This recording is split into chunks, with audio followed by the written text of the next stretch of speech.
Now, take a look at these figures. On the 20th day of March 2015, in Nigeria's presidential elections, this is how Lagosians in Lagos State, in the southwest region of Nigeria, voted.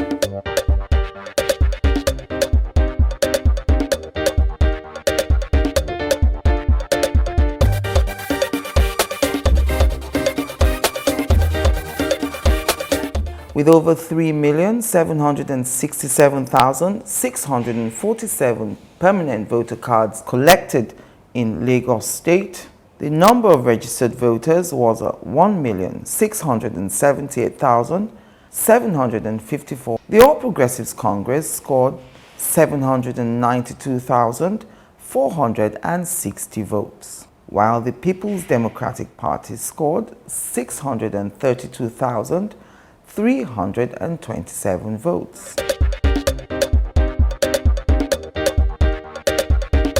Well, hello and welcome. This is 60 Minutes with me, Angela Ajitumobi. Thank you for joining me on the program today. Now, add to those figures the fact that the All Progressives Congress, APC, lost 6 seats in Nigeria's House of Representatives at that election on March 28. They lost those seats to parties like the People's Democratic Party and the little-known Accord Party. And this was in areas like Amuwo Dofin, Oshodi Solo, and Ajeromi Ifelodun. Contrary to what many members of the APC thought, that the results of the election, the presidential race, would show a huge gap between the votes for the APC and that of the PDP. Now, on April 11th, 2015, how will Lagosians vote? Will they retain the All Progressives Congress, APC, the party to which the incumbent governor, Babatunde Fashola, belongs? Or will they be changing their mind about the APC and voting for change rather than continuity? The APC has produced Nigeria's next president, who will assume office on May 29, 2015. Everyone is interested to know whether or not the party will retain the state. Lagos State is the flagship state for the APC. Or will it be time for the APC to now be in opposition, a different party from the party at the center? Will the change mantra of the APC work against it in Lagos State? Will it be all change or continuity? Join me after the break as I count down 60 minutes with Lagos State Governor Babatunde Fashola. Welcome back. Welcome, Governor Fashola. Thank you very much for coming on the program again. Thank you for having me, and a happy Easter to you and to Lagosians. Happy Easter to you. I suppose we should start with the presidential elections, and congratulations are in order for the APC. You managed to win the presidential seat now. The APC is the main party there, but looking at the figures coming from Lagos State, 792,460 for the APC to 632,327 for the PDP. A lot of APC members that I know were really worried. They thought they were going to get a wider gap, much more than 160,000 votes. Is the APC worried that this gap is not as wide as they thought it would be? I wouldn't worry, really. And one of the things that I have done in election work is also to study voting patterns and voting habits, and to understand that what was up last Saturday, March the 28th, was a referendum on the president's performance in Lagos. While some see a narrow victory, they see a reversal of 1.2 million votes that the president had in 2011. That's the way to contextualize it. He won by 1.2 million votes. He got 1.2 million votes here and won the election in Lagos in 2011. This time around, he scored half of what he scored in 2011, and he lost Lagos. And that's the way I see that result. Yes. And you must contextualize this against this was perhaps the place he campaigned the most. When you look at also the fear, the threat, some people were afraid, voter turnout was somewhat not as high as one expected. In spite of all of that threat, if you remember open threat of violence, I think on March the 16th, when his supporters seized Lagos wearing bullet vests and bullet belts and threatening people. When you contextualize all of that, I think that Lagosians deserve to be commended for voting with their feet and still coming out to reverse the victory of 2011 and hand victory this time to the APC. Going forward now to the April 11th election, what are you planning to do about the voter apathy? If we had over 3.7 million PVCs collected in Lagos, yet the voting numbers are like 1.4 million. You see, every election, again now, a gubernatorial election will be a referendum on my performance. And the verdict out there, even if I say so, is that our government has done well. We have served the people well. In spite of being an opposition state, we have been the beacon in this democracy. We contribute the largest GDP. We have the largest problems, and we have shown a capacity for solving those problems. So I think that people again will vote for their feet to keep a government that has served them well, a government that has stood by them, that has secured them, a government that protected them against Ebola, a government that secured them against all sorts of assaults, whilst the other party was always trying to undermine them. We gave them the local governments to deepen grassroots. So the opposition here really has a hard task at the gubernatorial election. How will people forget the assault on the people of Lagos from FEMA since 2006? How will people forget that brazen attack on their psyche on March the 16th with bullets and machetes, damaging assets that they built with their taxes? Oh, they have an arduous task. How will Lagosians forget the seizure of local government funds? And will they forget how this government stood by them when the Ebola hit?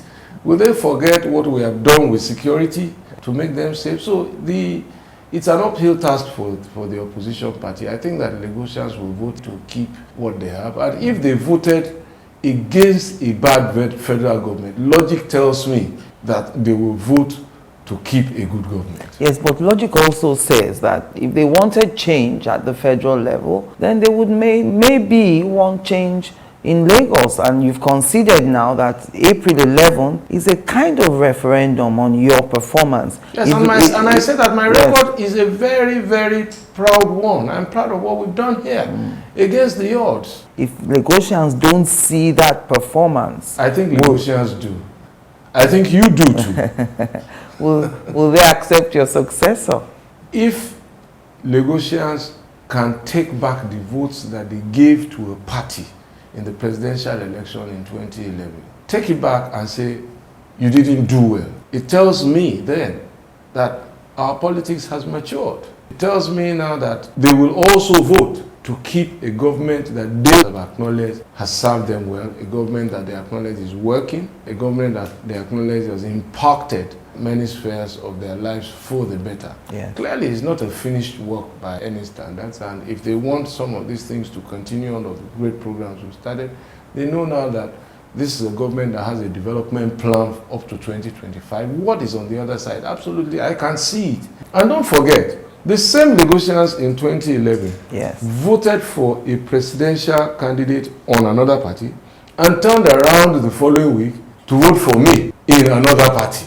So it's clear that they know what you don't think they were voting for you because it is you, Babatunde Fashola. They had 4 years to taste your performance. You see, you can't really isolate a candidate from his party also. When you are looking at the candidate, yes, and you're also looking at the ballpark. Who are the people around this candidate? Who will he be listening to? So we saw a semblance of the kind of people that will surround the PDP candidate by the people who were bearing guns on the 16th of March here. You see, what was important, don't forget that on March the 7th, about a week there was before, a rally in Lagos. A rally where APC and their supporters walked through Lagos without arms. And that was what the opposition party was reacting to the following, and they came with arms.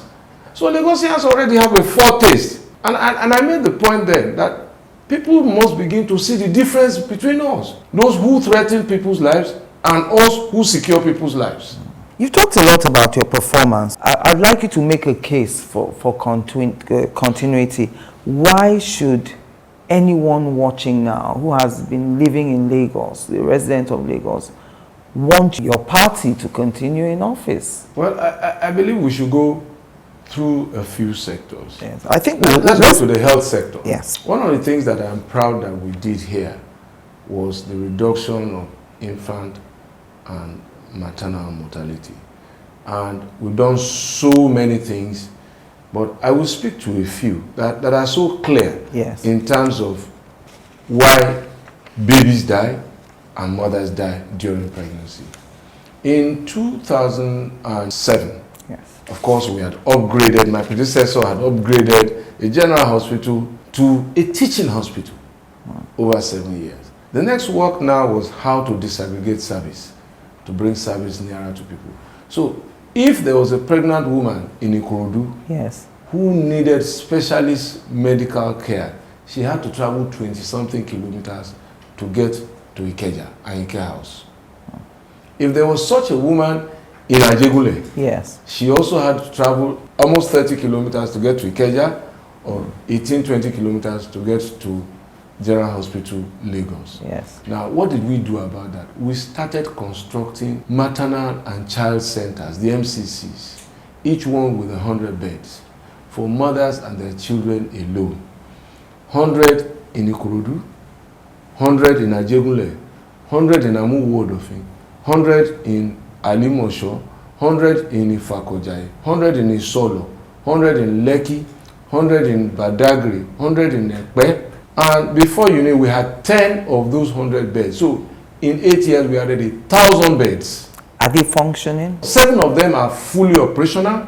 The 8th is being equipped. The 9th and 10th in Ikorodu and Ekpe are being roofed as I speak. That is the reality. So the woman in Ikorodu does not need to leave Ikorodu. Now, the woman in Ajegule does not need to leave because she has one in her center. The woman in Festac does not need to go out of Festac. There's one right at the gate of Amuwo-Odofin. The woman in Alimosho does not need to leave Alimosho. Now, we are upgrading and totally refitting our Ike house. It should be finished before I leave. Yes. And that's a snippet. Now, we've moved from there to housing. Now, people can say all what they like. Yes. You know the truth? It is only in this state that you are sure that at the end of every month, for the last almost 15 months, that there will be 200 homes on the market for offer. On a mortgage of 10 years, yes, with a 9.5% interest, max. There is none like it in the country. Now, if you want that to continue, yes, that is an APC model. The opposition says they will provide 150,000 affordable housing units for Lagosians. What is affordability? Affordability is whether people can pay for them. And people don't pay for houses by buying houses cash and carry. People pay for houses over a period. That is what makes it affordable. Now, the question to ask the opposition, where is their own model? You know, you can't continue to promise. Lagosians must now think, and I'm sure they will, to keep one bed that is in hand than 2 unseen or 20 unseen beds that are in the bush. Where has the PDP built a housing scheme that is affordable? Where is the model that they can point to? That really is the question. That's the choice. Our model is working.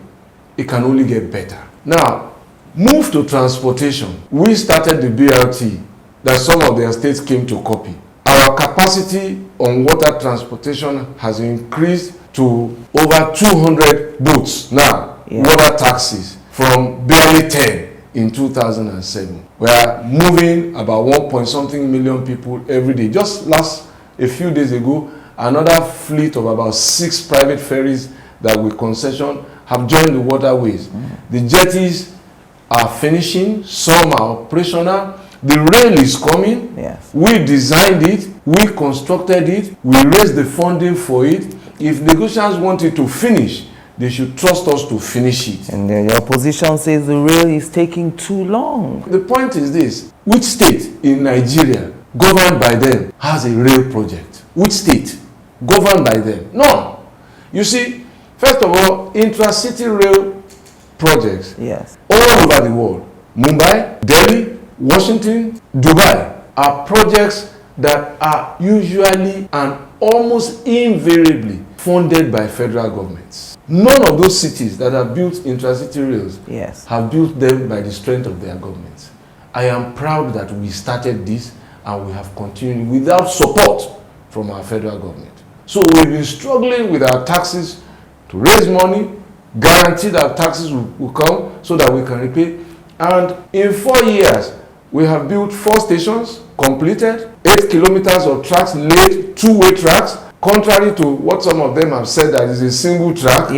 What they are comparing with our rail, they don't match at all. We are bringing electric trains, not diesel or locomotive trains. The first coach has been paid for. How do you intend to power electric trains? We have the capacity. We are the ones generating our own electricity. This building you sit in now is in the State House. Now, the electricity here is not public power. It's an IPP that we developed. So, all of the places where they failed, we have succeeded. Now, the power from this IPP is what powers the General Hospital, powers the High Court, powers Island Club, powers Lion Building and Zone 2, federal formations, where the federal government itself can't power its own facilities. And we will take power from here and power the rail too. The design is already concluded. So really, the case for continuity is compelling. We have a development plan for 2012 to 2025. What is the plan for that they offer Lagosians? Adding your waterworks, for example, is a place where we have intervened. And that was why I cried foul during the presidential campaign when they listed Adinyo Waterworks as a federal project in Lagos. And it shows you see... Is it that they didn't contribute anything? Not a kobo. We designed Adinyo Waterworks. We raised the money for it. We budgeted for it. We awarded the contract. If there is a contribution by them, let them bring it forward. Absolutely. Have you ever seen them at the site? I mean, one could have... They told too many lies and they forgot that they were telling lies. The interesting thing, if you remember in that campaign also, was that they had done the airport road. Lagos has drive through that road. We'll take our first break now. When we come back, I'll take you back to the health sector because the trauma and burns unit at Bagada General Hospital plus the renal and cardiac centers, I'm just thinking, why on earth are you concentrating on areas like that, specialist areas like that? So join us again after the break. You know, Angela, that's a very difficult question. It is difficult to respond to that question. Angela, that's a great question. Great question, Angela. Angela, that is a very great question. That's a great question, Angela. Okay, that's a great question. Yeah, very good question. That's a good question. That's a good question. That's an interesting question. This is an interesting question you pose. 60 Minutes with Angela. Again, answers to every question you always wanted to ask. Who knows Abi better thing? Abi who know like better thing? All these fine things where they see so. Now money government they take do now. Abi, I saying it's like, I mean, excuse me, I dey pay my tax. I dey do it, I dey pay my tax. Say you don't pay your own tax. Have you pay your tax? Pay your tax. It's your civic responsibility. It's your duty. It's the law. They claim that only a marginal percentage of Lagos has potable water, but fail to tell you that power supply is key to water supply. But to ensure adequate supply of potable water to the teeming population of Lagos State, the APC government embarked on the rehabilitation of existing 14 mini water works and the construction of 15 additional mini water works to complement Iju, Adinyo, and Akute water works. To further boost the supply of water, work is progressing rapidly at the Adinyo 2 water works. Each of these has been connected to the State Independent Power Project for uninterrupted power supply. The cumulative effect is over 210 million gallons of water per day, with a projection to satisfy the needs of 21 million Lagosians in the shortest possible time. Already, over 600 public schools and 18 government health facilities are benefiting from the Integrated Water Supply Scheme. Yet, their government in several newspaper adverts claim the building of Adinye Waterworks Phase 2. What a cheap lie. Avoid deception and experimentation. Vote for continuity. Vote Akinwumi Ambode. Vote APC.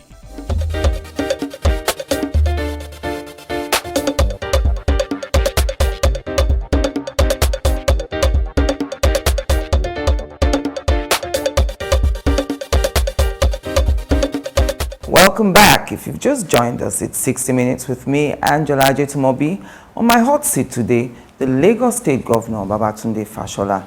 I was looking at a list of things that have just been commissioned. The Renal and Cardiac Center, for instance, in Bagada General Hospital. I know you've done the Burns and Trauma Center. Why are you concentrating on areas like this? Why a renal and cardiac center in Lagos? Well, I'm thinking for our people ahead, and I'm thinking for my country as well. And what you see is that when we begin to talk about the exchange rate, for example, many of us perhaps do not understand what the contributory factors to the exchange rates are.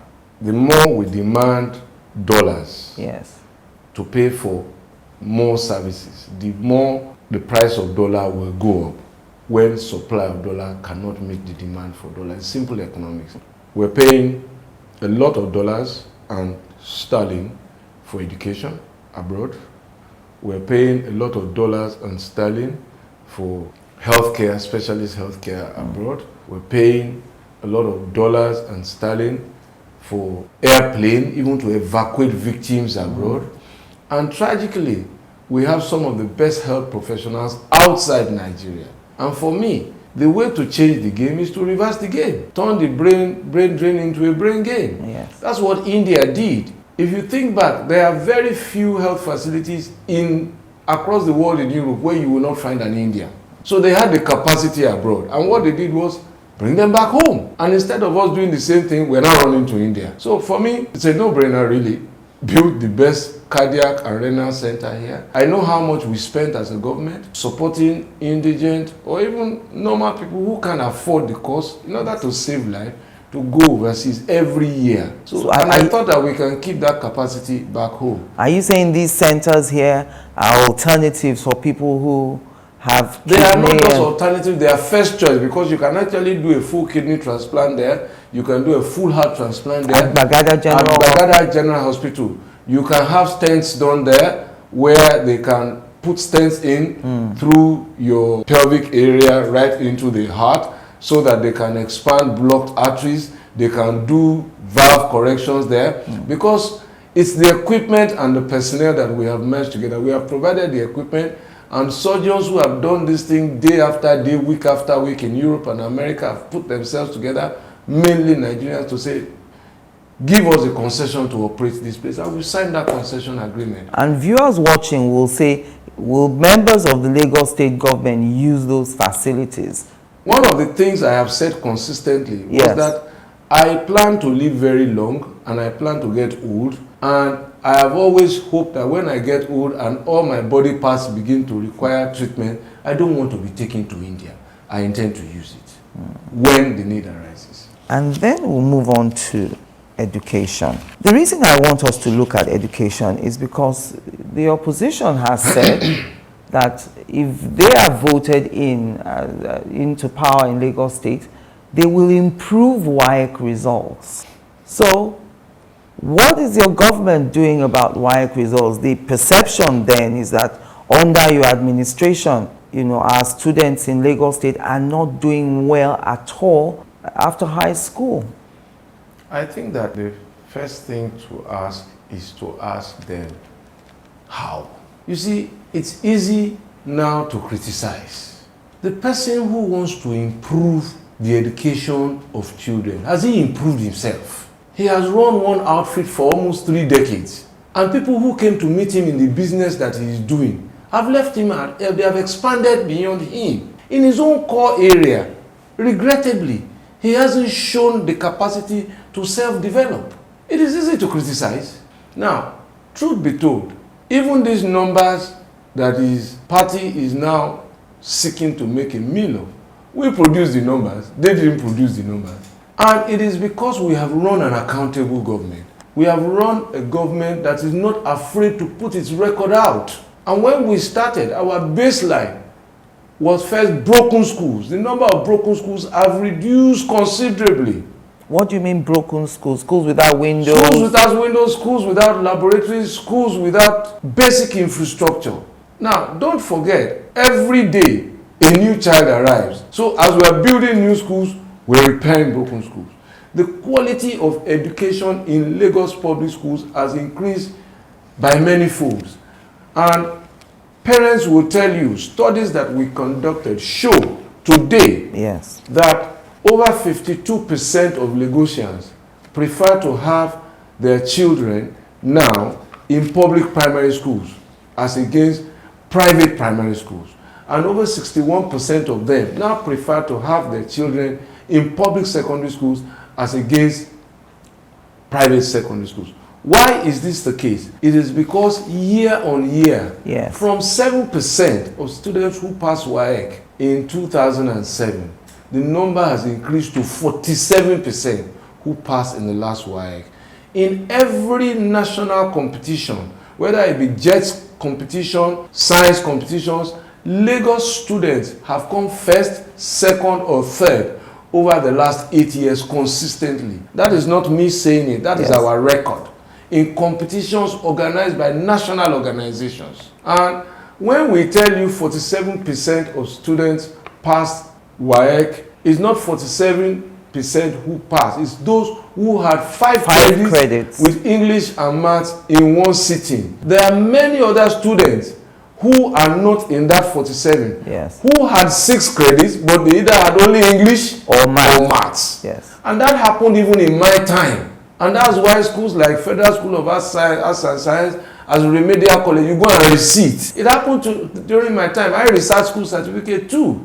So, but the percentage level of pass has moved well beyond where we were. And this is what I say, that his party and the candidate do not understand what they are talking about.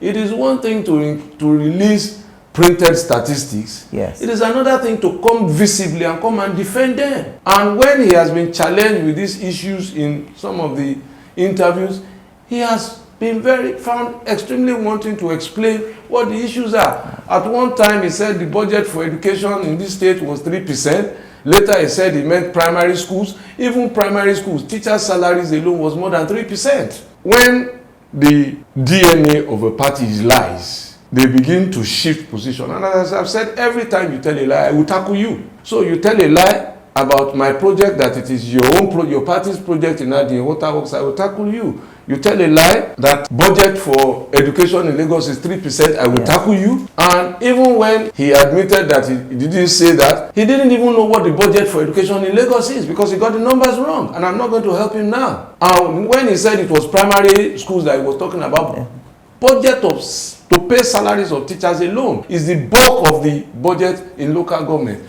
So that's another lie. He has gone to other lies that he will pay our public servants leave allowance. And what we are paying leave allowance. And the public servants know that. It is members of his party who are trying to turn things other. Are you paying the minimum wage in Lagos? That's another lie he's telling. Lagos was the first state in the Federal Republic to pay the minimum wage even before it became a law. So a party whose single agenda for power is to tell lies to the people, those lies have broken down. That's why they lost the presidential election. In spite of all of the hate campaign, in spite of all of the character assassinations, people saw through the lies. Nothing good can come from that party. Nothing. You're saying that in spite of the fact that some of the former members of that party have migrated to your party. The reason they left that party is that, you see, look, that's why I said you must take a candidate and his party. You must take a candidate and his party. You can't be separate from the people around you. Ultimately, they will consume you. They consume the president. That's the heart of it. You see, and when people say these things about, oh, this and that, I tell people that for me, just like you can't drive sinners from a church or a mosque, you must never hand the pulpit to them until they show total contrition and penitence. But you can't drive them away. That's the house of God. Political parties are somewhat like that because every vote counts. I'm not saying political parties are churches or mosques, and I must not be misquoted, but every vote counts. You will not hand leadership of your party to somebody who has not imbibed the ethos and the philosophy of your party. Now we have seen what the philosophy and the ethos of the umbrella party is. And so you can tell me all what you like about their candidate. He represents all of the badness in their candidate, the lies, the violence, because they are all being done in support of his cause. The interesting thing is that the PDP says the APC is a party of propaganda.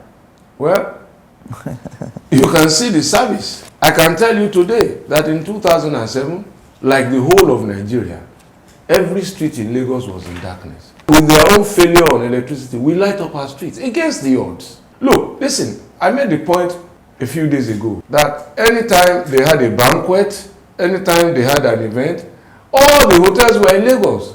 It's cheaper to build in Abuja because the land is solid. It's much more expensive. Why were the hotels investing here? It was because there was a government that had a clear path, a government they could depend on, a government they could trust. We returned the night economy here without electricity against the odds. What do you then say to those who say, look, the same way we've had change at the presidential level after 16 years of the PDP in Abuja is the way we want change in Lagos too? No, you see, first of all, the change in Abuja was not a change from good. It was a change from bad governance. Look, the measure of bad governance is people living in darkness. The measure of bad governance is children dying while they are looking for employment. The measure of bad governance is that the stock market crashed. The measure of bad governance is that the money in your pocket devalued. And you can see that even from what I'm getting, I haven't got the final figures now, stock market has gained 1.something trillion in barely 1 week. Stock market is rebounding. And this is how it is all over the world. So our democracy has almost come full cycle. What happens in politics affects the economy, and therefore it affects your life. And I'm hearing that exchange rates in the black market is heading in the right direction for the naira. Yes. So all the dollar can pay, all that dollar that was distributed is increasing the supply of dollar in the market and forcing down prices. It's common sense. So you don't change emotionally, you change a government that has failed you. The Lagos government, the APC government has served Nigerians. I mean, we can all now sit down and celebrate and do all of that. Look, countries like Sierra Leone are still struggling. Countries. Our government responded to the challenge of Ebola here, and within a matter of weeks, we were out of the woods. And you did say that we were not out of the woods unless the whole of West Africa is out. We're still monitoring. Because don't forget also, how did Ebola enter Nigeria? Who was in charge of the port? It's not the state government that manages the airport. It's federal officials. If they didn't drop the ball, we wouldn't have been put at risk. Join us again after the break. So what is 60 Minutes with Angela all about? It's not an interview. I like to think it's a conversation between two people making the news, people who are in the news, and those who become the news. And the whole idea is to inform, to educate, or to clarify, as the case may be. It is an art getting people to answer the questions that everyone is thinking in their minds. And that's what we try to do on 60 Minutes with Angela. I ask all the questions that everyone's thinking about and no one wants to voice. All the questions you always wanted to ask. You get those answers on 60 Minutes with Angela every week on this station. 60 Minutes with Angela, getting answers to every question you always wanted to ask. They claim that only a marginal percentage of Lagos has potable water, but fail to tell you that power supply is key to water supply. But to ensure adequate supply of potable water to the teeming population of Lagos State, the APC government embarked on the rehabilitation of existing 14 mini water works and the construction of 15 additional mini water works to complement Iju, Adiyan and Akute water works. To further boost the supply of water, work is progressing rapidly at the Adiyan 2 water works. Each of these has been connected to the State Independent Power Project for uninterrupted power supply. The cumulative effect is over 210 million gallons of water per day, with a projection to satisfy the needs of 21 million Lagosians in the shortest possible time. Already, over 600 public schools and 18 government health facilities are benefiting from the integrated water supply scheme. Yet, Their government in several newspaper adverts claimed the building of Adinyo Waterworks Phase 2.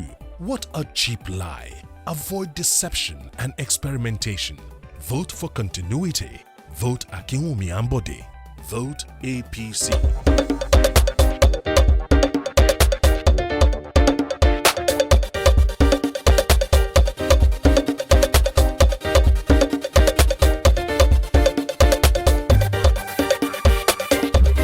Welcome back. Now, another point the opponent has raised is the issue. The opposing party, the opposition. 8 years ago.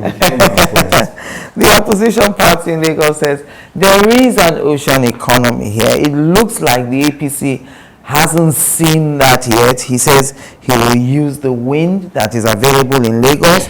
He will build fishing villages. That there can be an economy developing just because of the ocean. I'm going to say again that most of what you see, yes, ocean economy, what does that mean? Economy from around the ocean. This state has an annual seafood festival where we bring all the fishermen that we support and we empower, and in a month they trade. We put them in a place where everybody can see what they're doing, and we support fishermen with all sorts of inputs through our agricultural input agency, and it just shows that the candidate is not prepared. Having lost this opportunity 8 years ago, I expected a much more prepared candidate. He's not prepared. What is ocean economy?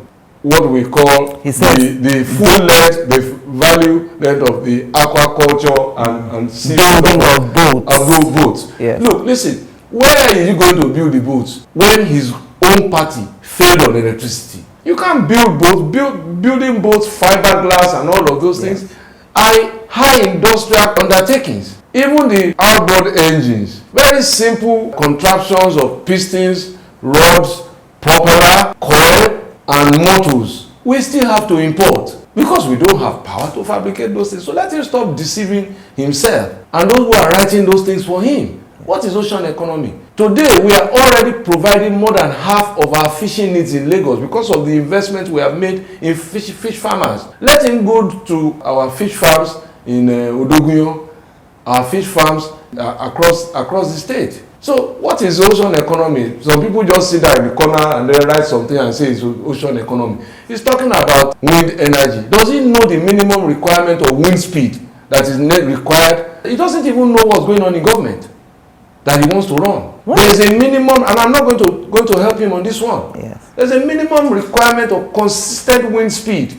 that you require to install those turbines to generate electricity. Let him come and tell you the measurements. That's why he was saying the other time that he has a bold idea. He will bring high-speed ferries. There's nothing like high-speed ferries because the maximum speed, the speed of ferries, first of all, is measured in knots. Yeah. And the maximum that you will get on high-capacity ferries is about 70 kilometers if you convert the knots, about 55 knots, about 70-something kilometers, close to 80 kilometers. So it can go faster than 70 kilometers is not high speed. So they don't know what they are talking about. You just sit down in one corner and they are writing all sorts of things and throwing it at Lagosians. I have run that government and I know what I'm talking about. Stories I hear from Ekpe that the people there are upset about what they call land grabbing.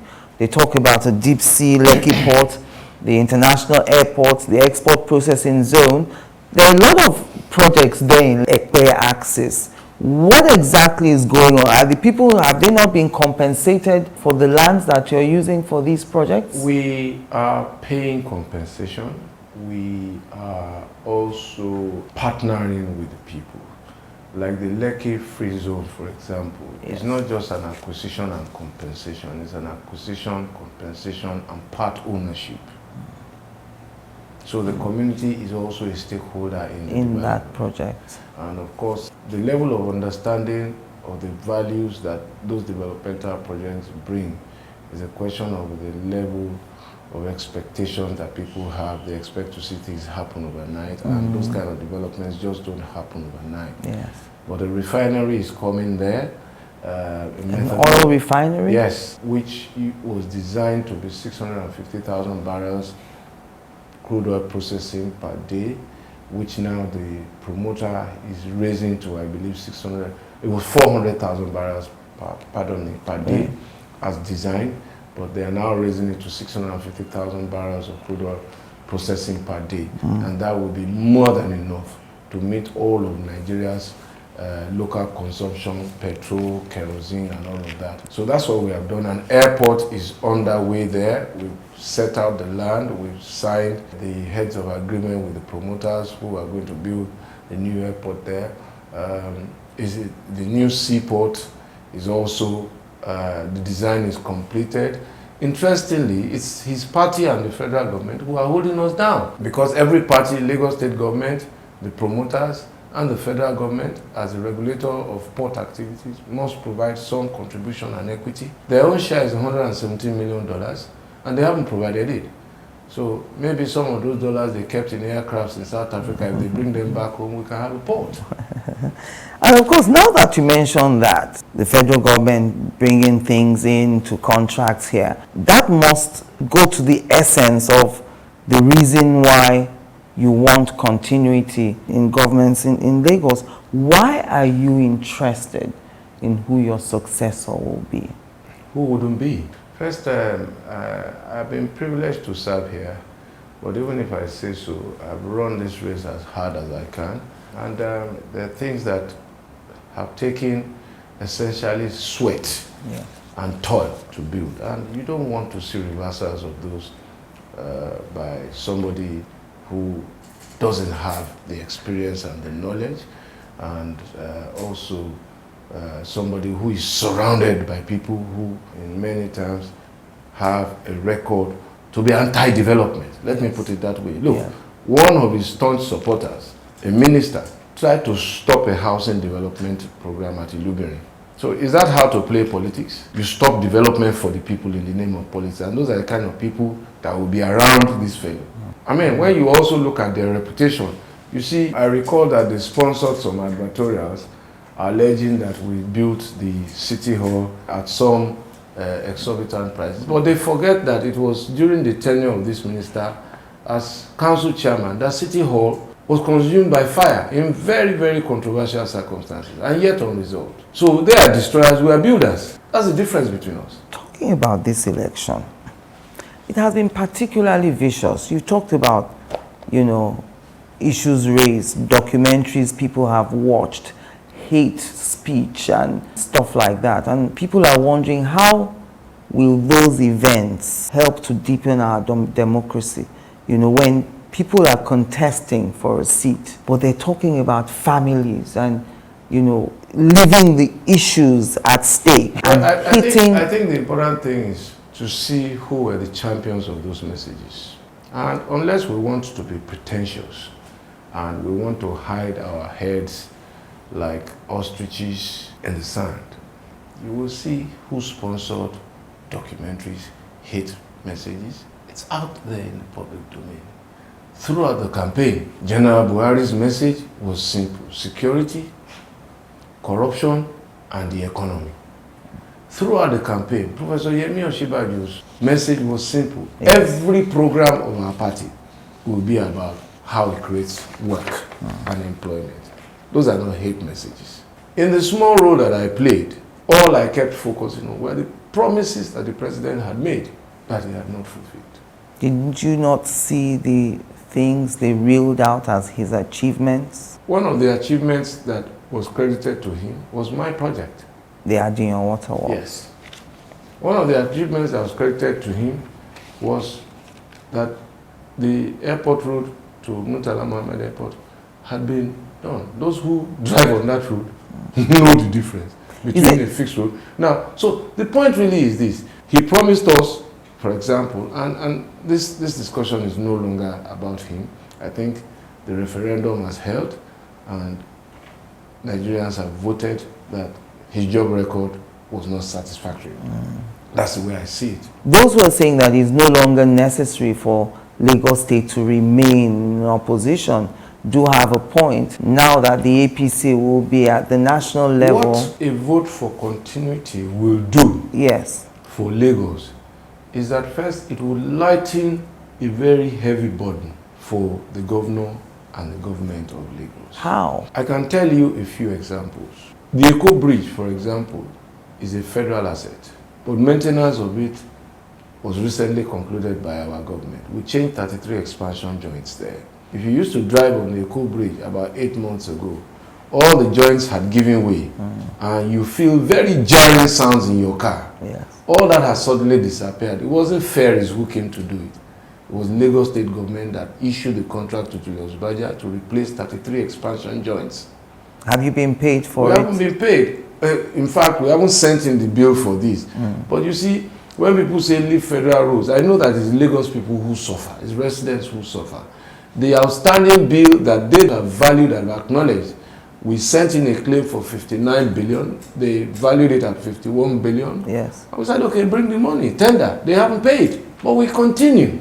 You see, so we support the police, which is a federal agency. We support the prisons, which is a federal agency. How do you support the prisons? Buses, transport, patrol vehicles. Right now, we have just done the bill of quantities for a civil works project for one of their agencies. We have to do it.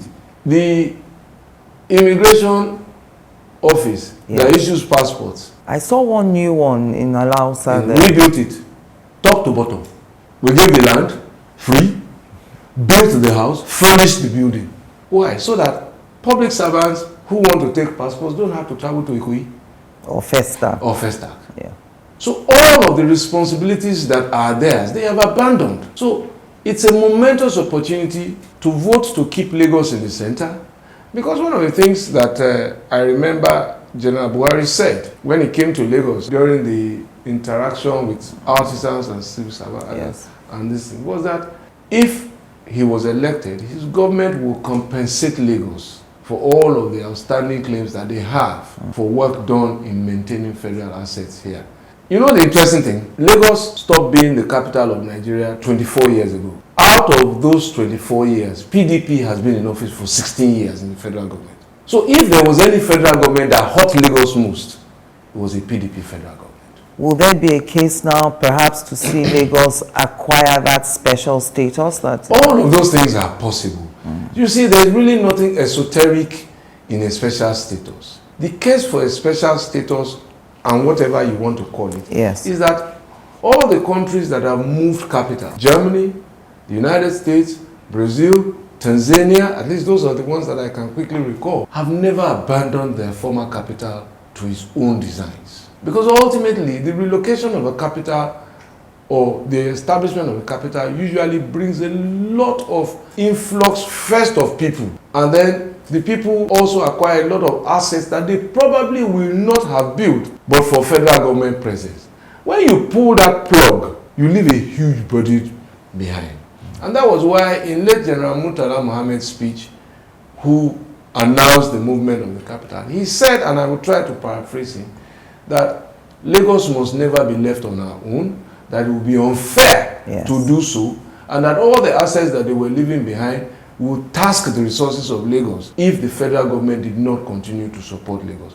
Now, he should know, because I read extracts of Supreme Military Council decisions when the capital was in Lagos. Lagos was assisted by the federal government for security, for waste management, for environmental protection, for education, and so many more. Lagos got that support because it was a capital. Now, when you pull that plug and you turn your back, some of them said Lagos was a failed state. The PDP. The failed state has now become the diadem in the crown, the jewel in the crown.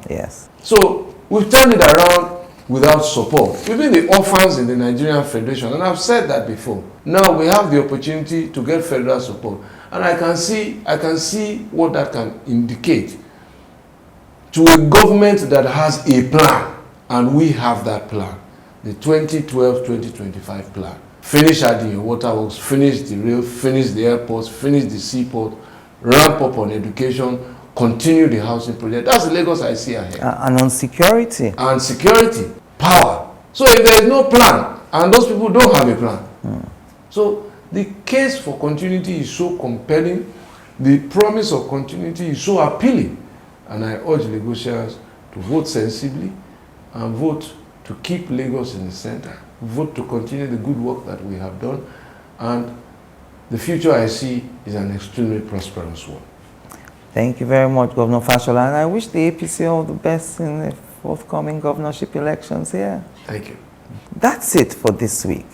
Thank you for watching. I'm Angela Ajitumobi.